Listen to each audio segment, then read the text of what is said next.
এখন আমরা দেখব আদেশ ৪১-এ কি বলা হয়েছে। এখানে বলা হয়েছে মূল ডিক্রির বিরুদ্ধে আপিল। আচ্ছা, অর্থাৎ কোনো আদালত যদি কোনো সিদ্ধান্ত প্রদান করে তাহলে তার বিরুদ্ধে আপিল কিভাবে করতে হবে সেই বিষয়ে বিধিবিধান এখানে আলোচনা করা হয়েছে। আপিল এখতিয়ার সম্পন্ন উচ্চ আদালত কর্তৃক নিম্ন আদালতের সিদ্ধান্তের বিচারিক পর্যালোচনা হলো আপিল। আচ্ছা, বিষয়টি অত্যন্ত সহজ। সেটি হচ্ছে যে কোনো নিম্ন আদালত যদি কোনো মোকদ্দমার বিষয়ে সিদ্ধান্ত প্রদান করে তাহলে সেই সিদ্ধান্ত উচ্চ আদালত চাইলে তা পরিবর্তন করতে পারবে, নিজের মোকদ্দমা হিসেবে তা পর্যালোচনা করতে পারবে। এটি হচ্ছে আপিল। অর্থাৎ কোনো ব্যক্তি যদি নিম্ন আদালতের সিদ্ধান্তে সংক্ষুব্ধ হয় তাহলে সে চাইলে ওই সিদ্ধান্তটি উচ্চ আদালতকে দিয়ে পর্যালোচনা করাতে পারে, এবং উচ্চ আদালত যদি মনে করে যে সিদ্ধান্তটি পরিবর্তন করা দরকার তাহলে উচ্চ আদালত উক্ত সিদ্ধান্তটি পরিবর্তন করতে পারে। আচ্ছা, এখানে দেওয়ানি কার্যবিধির ৯৬ ধারা থেকে ১২২ ধারা পর্যন্ত এবং আদেশ ৪১ থেকে ৪৫ আদেশ পর্যন্ত আপিলের বিধান সম্পর্কে আলোচনা করা হয়েছে। এবং আরও বলা হয়েছে তামাদি আইন ১৯০৮-এর প্রথম শিডিউলের অনুচ্ছেদ ১৫২-তে জেলা জজ আদালতে এবং অনুচ্ছেদ ১৫৬-তে হাইকোর্ট বিভাগে আর্থিক এখতিয়ারের ভিত্তিতে আপিল দায়ের করতে হয়। আচ্ছা, এখানে বিষয়টি কি? এখানে বিষয়টি হচ্ছে যে তামাদি আইনে কি রয়েছে, তামাদি আইন থেকে আমরা কি পাই। তামাদি আইনে রয়েছে সময়সীমা, অর্থাৎ কতদিনের মধ্যে আপিল দায়ের করতে হবে সেই সময়সীমাটা আমরা তামাদি আইন থেকে পাবো। এখানে ১৫২ অনুচ্ছেদে কতদিনের মধ্যে জেলা জজ আদালতে এবং ১৫৬ অনুচ্ছেদে কতদিনের মধ্যে হাইকোর্ট বিভাগে আমরা আপিল দায়ের করতে পারবো সেই সময়সীমাটা এখানে বলে দেওয়া হয়েছে। ১৫২ অনুচ্ছেদে যদি আপনারা যান ওখানে গেলে দেখতে পাবেন যে ৩০ দিন সময় দেওয়া হয়েছে জেলা জজ আদালতের জন্য এবং ৯০ দিন সময় দেওয়া হয়েছে হাইকোর্ট বিভাগে আপিল দায়ের করার জন্য। তো এই সময়সীমা মেনে আমাদেরকে আপিল দায়ের করতে হবে। এবং আরেকটি বিষয় হচ্ছে যে আর্থিক এখতিয়ারের ভিত্তিতে আপিল দায়ের করতে হবে, অর্থাৎ সঠিক আর্থিক এখতিয়ারের আদালতে আমাকে আপিল দায়ের করতে হবে।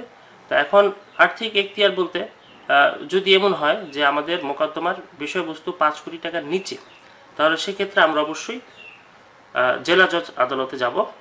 আর যদি এমন হয় যে মোকদ্দমার বিষয়বস্তুর ৫ কোটি টাকার উপরে, তাহলে সেক্ষেত্রে আমরা যাব হাইকোর্ট বিভাগে। অর্থাৎ আর্থিক এখতিয়ার আমাদেরকে মানতে হবে এবং তামাদি আইনের যে সময়সীমা সেটাও আমাদেরকে মানতে হবে। এগুলা মেনে আমাদেরকে আপিল আদালতে যেতে হবে এবং আপিল দায়ের করতে হবে। আচ্ছা, এখন আমরা দেখব আমরা কোন আদালতে আপিল দায়ের করব এবং কোন আদালতের সিদ্ধান্তের বিরুদ্ধে এই আপিলটি দায়ের করব এবং কত দিনের মধ্যে তা করতে হবে সেই বিষয়ে এখানে আমি একটি ছক এঁকে দিয়েছি। এই ছকটি আপনারা পড়লে খুব সহজেই বুঝতে পারবেন, খুব সংক্ষেপে এবং সহজেই বোঝা যাবে। এখানে বলা হয়েছে যে যদি কোনো মোকদ্দমার বিষয়বস্তু ৫ কোটি টাকার নিচে হয় তাহলে সেক্ষেত্রে উক্ত মোকদ্দমার সিদ্ধান্ত যদি প্রদান করে কোনো যুগ্ম জেলা জজ আদালত বা সিনিয়র সহকারী জজ আদালত অথবা সহকারী জজ আদালত, এখানে ৩টি আদালত, একটি হচ্ছে যুগ্ম জেলা জজ, একটি হচ্ছে সিনিয়র সহকারী জজ, আরেকটি হচ্ছে সহকারী জজ। এই ৩টি আদালত যদি কোনো ডিক্রি বা আদেশ প্রদান করে তাহলে এই ডিক্রি বা আদেশের বিরুদ্ধে আমাদেরকে ৩০ দিনের মধ্যে, অর্থাৎ যেই তারিখে ডিক্রিটি প্রদান করা হয়েছে বা আদেশটি প্রদান করা হয়েছে তার ওই তারিখ থেকে ৩০ দিনের ভিতরে, ৩০ কার্যদিবসের ভিতরে আমরা আপিল দায়ের করব। কোথায়? আমরা আপিল দায়ের করব জেলা জজ আদালতে। আমরা জানি যে জেলা জজ আদালতের অধীনে রয়েছে যুগ্ম জেলা জজ, সিনিয়র সহকারী এবং সহকারী জজ। তো এখানে পরিষ্কার বিষয়টি সহজ, বুঝাই যাচ্ছে যে নিম্ন আদালতের সিদ্ধান্ত সমূহের জন্য আপিল দায়ের করতে হবে এই নিম্ন আদালতের উপরে যে আদালত রয়েছে সে আদালতে, অর্থাৎ জেলা জজের অধীনে রয়েছে যুগ্ম জেলা, সিনিয়র সহকারী এবং সহকারী জজ। তো এদের সিদ্ধান্তের বিরুদ্ধে আমাদেরকে আপিল দায়ের করতে হবে ৩০ দিনের মধ্যে জেলা জজ আদালতে। আচ্ছা, এখন আমরা এটি বুঝলাম যে 5 কোটি টাকার নিচে যদি হয় মোকদ্দমার বিষয়বস্তু, এখন যদি এমন হয় যে মোকদ্দমার বিষয়বস্তু 5 কোটি টাকার উপরে, তাহলে সেক্ষেত্রে কি হবে? এটি অত্যন্ত সহজ। যদি 5 কোটি টাকার উপরে হয় মোকদ্দমার বিষয়বস্তু এবং উক্ত মোকদ্দমার সিদ্ধান্ত যদি প্রদান করে যুগ্ম জেলা জজ আদালত অথবা অতিরিক্ত জেলা জজ আদালত বা জেলা জজ আদালত, তাহলে সেক্ষেত্রে উক্ত এই আদালত সমূহের ডিক্রি বা আদেশের বিরুদ্ধে আমাদেরকে 90 দিনের ভিতরে আপিল দায়ের করতে হবে হাইকোর্ট বিভাগে। আমরা জানি যে হাইকোর্ট বিভাগের অধীনে যে আদালতগুলো রয়েছে, অর্থাৎ যুগ্ম জেলা জজ, অতিরিক্ত জেলা জজ এবং জেলা জজ, এরা রয়েছে হাইকোর্ট বিভাগের অধীনে। তো যেহেতু এরা হাইকোর্ট বিভাগের অধীনে রয়েছে, সুতরাং এই আদালতগুলোর সিদ্ধান্তের বিরুদ্ধে আপিল দায়ের করতে হবে আমাদেরকে হাইকোর্ট বিভাগে সরাসরি, এবং সময় বেঁধে দেওয়া হয়েছে 90 দিনের ভিতরে, অর্থাৎ 90 কার্য দিবসের ভিতরে আমাদেরকে হাইকোর্ট বিভাগে আপিল দায়ের করতে হবে। এই যে এখানে 30 দিন সময় বা 90 দিন সময় এখানে আমরা দেখছি, এই 30 দিন সময় বা 90 দিন সময় আমরা কোথায় পেলাম? এগুলো আমরা পেয়েছি তামাদি আইনে। আচ্ছা, এখন আদেশ 41-এর প্রথম বিধিতে বলা হয়েছে আপিলের পদ্ধতি, অর্থাৎ কি পদ্ধতিতে আমরা আপিলটি দায়ের করব সেই বিষয়ে এখানে কিছু বিধি বলে দেওয়া হয়েছে। এখানে বলা হয়েছে আপিল মেমোরেন্ডামে আপিলকারী বা তার আইনজীবী কর্তৃক স্বাক্ষরিত করে যে ডিক্রি বা রায়ের বিরুদ্ধে আপিল, সেই ডিক্রি বা রায়ের জাবেদা নকল সহ আপিল দায়ের করতে হবে। বিষয়টি খুবই সহজ। আমরা যদি কোনো আপিল দায়ের করতে চাই তাহলে প্রথমেই আমাদেরকে যেটি করতে হবে সেটি হচ্ছে যেই আদালত ডিক্রি বা আদেশটি প্রদান করেছে সেই আদালতে আমাদেরকে যেতে হবে এবং গিয়ে সেখান থেকে ডিক্রি বা আদেশের নকল উঠাতে হবে। আমরা নকল উঠাবো এবং নকল উঠিয়ে সেই নকল নিয়ে আমরা যাব আপিল আদালতে। আপিল আদালতে আপিল মেমোরেন্ডামে, অর্থাৎ এখানে মেমোরেন্ডাম হচ্ছে যে আপিল করার জন্য কিছু কাগজপত্র, কিছু ফর্ম, যে ফর্মে আমরা কিছু তথ্য লিপিবদ্ধ করে দিব, কিছু তথ্য লিখে ফর্মটি পূরণ করে সেই ফর্মের সাথে আমাদের এই ডিক্রি বা রায়ের যে নকল আমরা তুলে এনেছি সেই নকলটি আমরা তার সাথে অ্যাটাচ করে দিব, এবং আরও যদি কোনো কাগজপত্র থাকে আমাদের, সেই কাগজপত্রগুলো আমরা সেই আপিলের ফর্মের সাথে অ্যাটাচ করে আমরা আপিলটি আপিল আদালতে জমা প্রদান করব। এটি হচ্ছে আপিল দায়ের করার পদ্ধতি। তারপর 2 বিধিতে বলা হয়েছে আপিল আদালত যে সকল বিষয় শুনবে। আপিল মেমোরেন্ডামে উল্লেখ নেই এমন কোনো বিষয় সম্পর্কে আপিল আদালত কোনো কিছু শুনবেন না। অর্থাৎ বিষয়টি কিন্তু খুব গুরুত্বপূর্ণ। সেটি হচ্ছে যে আমরা আপিলের ফর্মে আমরা যা যা লিখব সেই বিষয়গুলি শুধুমাত্র আপিল আদালত শুনবে। এখন আমরা যদি কোনো বিষয় বাদ দিয়ে দিই তাহলে কিন্তু আমাদের জন্য বিপদ। আমরা যেই বিষয়গুলো আপিল আদালতকে শুনতে বলবো তার প্রত্যেকটি বিষয় আমরা সেই মেমোরেন্ডামে সুন্দরভাবে উল্লেখ করে দিব, যেন কোনো কিছু বাদ না যায়, এবং প্রত্যেকটি বিষয় আপিল আদালত শুনবেন। তবে এখানে একটি সুযোগ রয়েছে, সেটি হচ্ছে যে যদি নতুন কোনো বিষয় আমরা মেমোরেন্ডামে যুক্ত করতে চাই তাহলে আদালতের অনুমতিক্রমে আমরা আপিলে নতুন বিষয় যুক্ত করতে পারবো। আচ্ছা, তারপরে দেখব 12 বিধিতে কি বলা হয়েছে। এখানে আপিল মুলতবির বিষয়ে কিছু বিধান রয়েছে। আপিল আদালত কোনো পক্ষের অনুরোধ ক্রমে আপিল শুনানির জন্য 3টির অধিক মুলতবি অনুমোদন করবেন না। অর্থাৎ আপিল আদালত আপিল শুনানি যখন হবে তখন আপিল শুনানির সময় খুব বেশি হলে ম্যাক্সিমাম 3টি মুলতবি আদালত অনুমোদন করতে পারবে, এর বেশি মুলতবি আদালত দিতে পারবে না। তবে ন্যায় বিচারের স্বার্থে যদি প্রয়োজন মনে করে আদালত, তাহলে সেই ক্ষেত্রে আদালত 3টির বেশি মুলতবি ঘোষণা করতে পারবে। তবে সেক্ষেত্রে যে পক্ষ আপিল দায়ের করেছে সেই পক্ষকে আদালত আদেশ করবেন কমপক্ষে 200 টাকা এবং সর্বোচ্চ 1000 টাকা খরচ হিসেবে অপর পক্ষকে প্রদান করতে। অর্থাৎ যে পক্ষ আপিল দায়ের করেছে সেই পক্ষ কিছু খরচ দিবে অপর পক্ষকে আদালতের আদেশে। সেই খরচটি কীরকম হবে? সেই খরচটি হবে কমপক্ষে 200 টাকা এবং ম্যাক্সিমাম 1000 টাকা। তবে যদি আদালতের এই আদেশ আপিলকারী অমান্য করে, অর্থাৎ যদি খরচটি প্রদান না করে, সেই ক্ষেত্রে আপিল খারিজ হয়ে যাবে। আবার যদি এমন হয় যে আদালতের আদেশ অপরপক্ষ অর্থাৎ বিবাদী বা রেসপন্ডেন্ট অমান্য করেছে, তাহলে সেক্ষেত্রে আপিলটির একতরফা ডিক্রি হবে। তবে এখানে একটি সুযোগ রাখা হয়েছে, সেটি হচ্ছে যে আপিল যদি খারিজ হয়ে যায় অথবা যদি একতরফা ডিক্রি হয়, সেক্ষেত্রে যে ব্যক্তি সংক্ষুব্ধ হবে সেই ব্যক্তি 30 দিনের মধ্যে ওই আপিলটি পুনরুজ্জীবিত করার জন্য আবেদন করতে পারবে। এবং যদি এরকম কেউ আবেদন করে তাহলে সেক্ষেত্রে আদালত তাকে কিছু খরচ প্রদান করার জন্য আদেশ দিবেন। সেই খরচটির পরিমাণ হবে কমপক্ষে 200 টাকা এবং ম্যাক্সিমাম 1000 টাকা, এবং এই খরচের টাকাটি পাবে অপোজিশন, অর্থাৎ যে পক্ষ আবেদন করবে তার অপর পক্ষকে এই টাকাটি প্রদান করতে আদালত আদেশ প্রদান করবেন। এবং এই আদেশ প্রদান করার পর টাকাটি পরিশোধ হওয়ার পরে আপিলটি পুনরুজ্জীবিত হবে, আর যদি পরিশোধ না করে তাহলে আবেদনটি খারিজ হবে। তারপরে 17 বিধিতে বলা হয়েছে আপিল খারিজ অথবা একতরফা শুনানি, অর্থাৎ কখন আপিলটি খারিজ হবে বা একতরফা শুনানি হবে সেই বিষয়ে এখানে বলা হয়েছে। আপিল শুনানির জন্য ধার্য তারিখে আপিলকারী উপস্থিত না থাকলে আদালত আপিল খারিজ করবেন, এবং রেসপন্ডেন্ট উপস্থিত না থাকলে একতরফা শুনানি প্রদান করবেন। অর্থাৎ বিষয়টি খুব সহজ, আমরা মানে এত সহজ বিষয় শুনলেই আমরা বুঝতে পারি। সেটি হচ্ছে যে যে ব্যক্তি আপিল দায়ের করেছে সে ব্যক্তি আপিল শুনানির দিন আসে নাই, সে আপিল শুনানির দিন অনুপস্থিত। যদি অনুপস্থিত থাকে তাহলে খুব স্বাভাবিকভাবে তার বিরুদ্ধে আদালতের আদেশ যাবে, অর্থাৎ আপিলটি খারিজ হয়ে যাবে, আদালত আপিলটি ফেলে দিবে।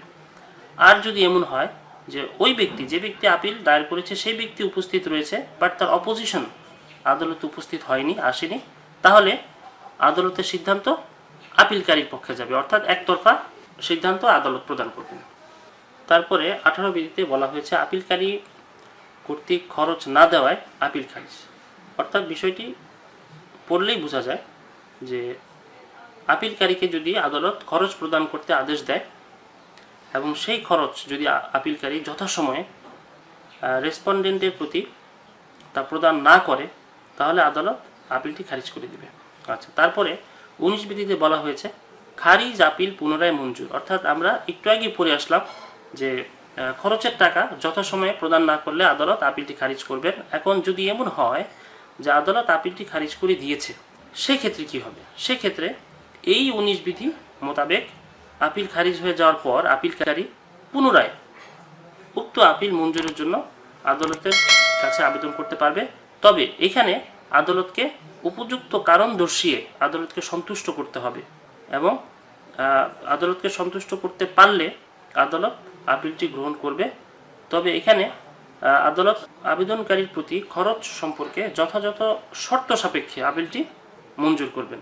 অর্থাৎ আদালত এইবার আপিলকারীকে শর্ত দিয়ে দিবে যে এই শর্তে তোমার আপিলটি মঞ্জুর করা হলো। এখন আমরা দেখব 19 বিধির ক অনুচ্ছেদ। এখানে বলা হয়েছে আপিল সরাসরি পুনঃগ্রহণ। এখানে বিষয়টি হচ্ছে যে যদি আদালত চায়, যদি এমন হয় যে কোনো বিলম্ব এড়ানো অথবা বিচার ত্বরান্বিত করার জন্য যদি আদালতের প্রয়োজন হয়, তাহলে আদালত তাকে সন্তুষ্ট করার সুযোগ না দিয়ে সরাসরি আপিলের আবেদন রদরহিত করতে পারবে। অর্থাৎ যেই আপিলটি খারিজ করে দিয়েছিল আদালত, সে আপিলটি আদালত চাইলে পুনরায় সরাসরি গ্রহণ করতে পারবে। এক্ষেত্রে আবেদনকারীকে আদালতকে সন্তুষ্ট করতে হবে না। তো কখন আদালতকে সন্তুষ্ট করার প্রয়োজন হবে না সেই বিষয়ে এখানে বলা হয়েছে। এখানে বলা হয়েছে যে আপিল খারিজের 30 দিনের মধ্যে রদরহিতের আবেদন এফিডেভিট সহ দাখিল করলে, অর্থাৎ যদি আপিলকারী 30 দিনের মধ্যে খারিজ হয়ে যাওয়া আপিল পুনরায় বহাল করার জন্য যদি এফিডেভিট সহ আবেদন করে, তাহলে আদালত তা সরাসরি পুনঃগ্রহণ করতে পারবে।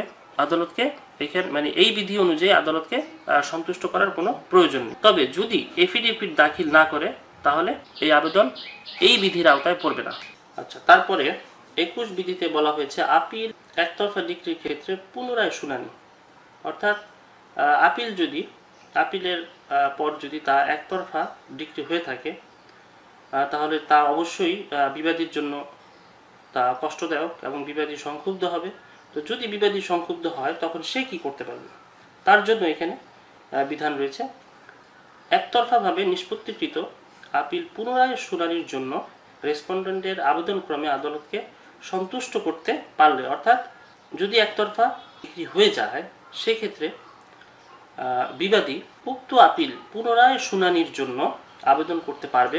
তবে আবেদন করলে তাকে অবশ্যই আদালতকে সন্তুষ্ট করতে হবে, অর্থাৎ উপযুক্ত কারণ প্রদর্শন করতে হবে যাতে আদালত সন্তুষ্ট হয় যে কেন সে আপিলটি পুনরায় শুনানি চাচ্ছে।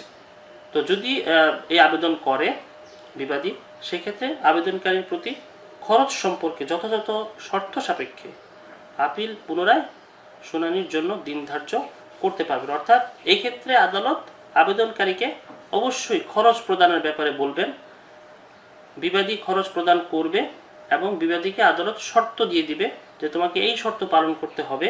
সেই শর্ত পূরণ করে আদালতের আদেশ মেনে নিলে আদালত আপিলটি পুনরায় শুনানির জন্য দিন ধার্য করবেন। তারপরে 23 বিধিতে বলা হয়েছে মোকদ্দমা পুনর্বিচারের জন্য নিম্ন আদালতে প্রেরণ। আপিল আদালত যদি উপযুক্ত মনে করেন তাহলে পুনর্বিচার রিমান্ড অফ ফ্রেশ ট্রায়াল এর জন্য মোকদ্দমা নিম্ন আদালতে প্রেরণ করতে পারবেন। অর্থাৎ বিষয়টি খুব সহজ। আপিল আদালতকে ক্ষমতা প্রদান করা হয়েছে যে আপিল আদালত যদি মনে করে, সে যদি চায় বা উপযুক্ত মনে করে, তাহলে চাইলে আপিল আদালতে যেই মোকদ্দমাটির বিষয়ে আপিল দায়ের করা হয়েছে সেই মোকদ্দমাটি আবার নিম্ন আদালতে প্রেরণ করতে পারবে এবং বলতে পারবে যে এই মোকদ্দমাটি একদম শুরু থেকে পুনরায় বিচার করা হোক। এই বিষয়টিকে ইংরেজিতে বলা হয় রিমান্ড অফ ফ্রেশ ট্রায়াল, সংক্ষেপে রিমান্ড বলা হয়। আমরা রিমান্ড সম্পর্কে জানি যে পুলিশ অপরাধীকে ধরে নিয়ে মারধর করে কিছু তথ্য বের করার জন্য। তো ওটি হচ্ছে ফৌজদারি কার্যবিধির জন্য রিমান্ড, এবং দেওয়ানি কার্যবিধির জন্য একটি রিমান্ড রয়েছে। এই রিমান্ড হচ্ছে দেওয়ানি কার্যবিধির জন্য। এই রিমান্ড মানে হচ্ছে কোনো একটি মোকদ্দমা যেটি সিদ্ধান্ত হয়ে গিয়েছে এবং তার বিরুদ্ধে আপিল দায়ের করা হয়েছে আপিল আদালতে, তো সেই মোকদ্দমাটা যদি আপিল আদালতের আদেশে পুনরায় আবার নিম্ন আদালতে বিচার করার জন্য প্রেরণ করা হয়, তাহলে এই পুনরায় বিচার করার বিষয়টিকে বলা হয় রিমান্ড। এটি হচ্ছে দেওয়ানি কার্যবিধির রিমান্ড, আর ফৌজদারি কার্যবিধির জন্য রিমান্ড হচ্ছে আরেকটি। দুটি বিষয় রিমান্ড রয়েছে, তবে অর্থ ভিন্ন ভিন্ন। তারপর 27 বিধিতে বলা হয়েছে আপিল আদালতে অতিরিক্ত প্রমাণ দাখিল। অর্থাৎ আপিল আদালতে চাইলে কোনো পক্ষ আরও বেশি কিছু প্রমাণ দাখিল করতে পারবে। আপিল আদালতে মৌখিকভাবে বা দলিলের মাধ্যমে যদি কোনো পক্ষ চায় তাহলে আরও কিছু অর্থাৎ অতিরিক্ত প্রমাণ দাখিল করতে পারবে। আচ্ছা, তারপরে আমরা আদেশ 42-এ যাব। আদেশ 42-এ বলা হয়েছে আপিলের ডিক্রির বিরুদ্ধে আপিল। অর্থাৎ কোনো পক্ষ, সংক্ষুব্ধ পক্ষ যদি আপিল দায়ের করে থাকে তাহলে সেই আপিলের একটি সিদ্ধান্ত প্রদান করবে আপিল আদালত, এবং যদি উক্ত সিদ্ধান্তের বিরুদ্ধে যদি আবার আপিল করতে চায় তাহলে সেই বিষয়ে এখানে কিছু বিধান বলা হয়েছে। এখানে বলা হয়েছে কোনো আপিলের ডিক্রির বিরুদ্ধে আপিল করা হলে দ্বিতীয় আপিল আদালত দেওয়ানি কার্যবিধি 1908-এর 41 আদেশে বর্ণিত পদ্ধতি অনুসরণ করবেন। অর্থাৎ আপিল দায়ের করা হয়েছে এবং আপিলের সিদ্ধান্ত হয়েছে, তো সিদ্ধান্ত আপিলকারী মেনে নেয়নি বা সে সংক্ষুব্ধ হয়েছে। যদি সে সংক্ষুব্ধ হয় তাহলে উক্ত আপিলের সিদ্ধান্তের বিরুদ্ধে সে আবার আপিল দায়ের করতে পারবে, এবং যদি পুনরায় আবার আপিল দায়ের করে তাহলে দ্বিতীয় আপিল আদালত কি করবে? দ্বিতীয় আপিল আদালত আদেশ 41-এ যেই বিধান বর্ণিত হয়েছে সেই বিধানটাই দ্বিতীয় আপিল আদালত ফলো করবে।